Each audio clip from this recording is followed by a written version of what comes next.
We all live near some water. Some may live near a large loch like this one, while for others it may be a small river or a local pond.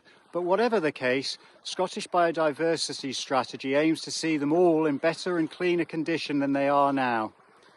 Scientists know that just over 60% of our rivers and lochs are in what's called ecologically good condition, and this is an improvement on the 2015 levels, but it still leaves much more to be done, some 40% which are not.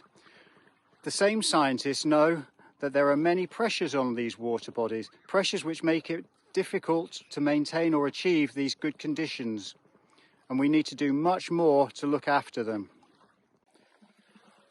So what are these pressures? Well, they're things like pollution, which might come from industry, but also results from the challenges of cleaning our own wastewater, or from fertilisers and chemicals which are washed off farmers' fields. In the past, we straightened many of our rivers, building steep concrete sides and putting weirs across them which stop fish like our world-famous salmon from being able to migrate up the rivers to spawn. Finally, our changing climate means that the water in our rivers and lochs is much warmer than it has ever been before. In summer, they are often shallower and have less oxygen, and whilst at other times, these straightened rivers can flow much faster and cause flooding. All this is bad news for wildlife and for us. We know that we need to do more about that, and this is where the Scottish Biodiversity Strategy and organisations like NatureScot come in. So what is biodiversity? Well, put simply, it is the variety of life. It includes all living things around us. That might be a tadpole in a pond by your house, or it might be the iconic salmon in the River Tay. And it includes all the places that these animals live too.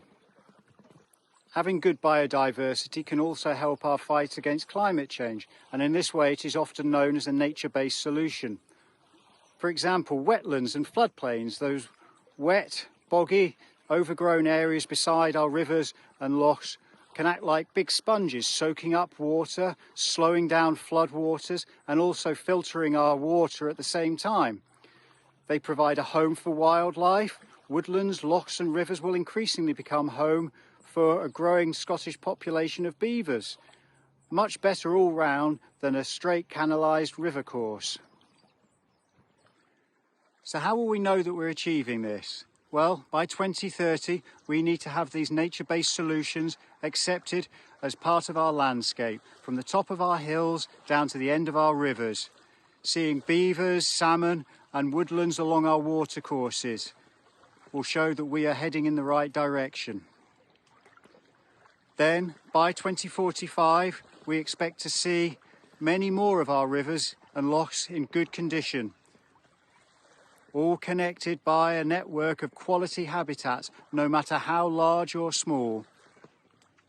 Doing this will allow wildlife to return to areas that had been lost from in the past, and by being strong and healthy, all this biodiversity will be more resilient to the extreme events which climate change will bring.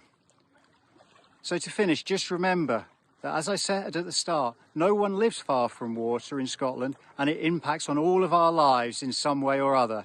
The aim now is to improve our wetlands as much as possible, and with our help, they can also do so much more for us.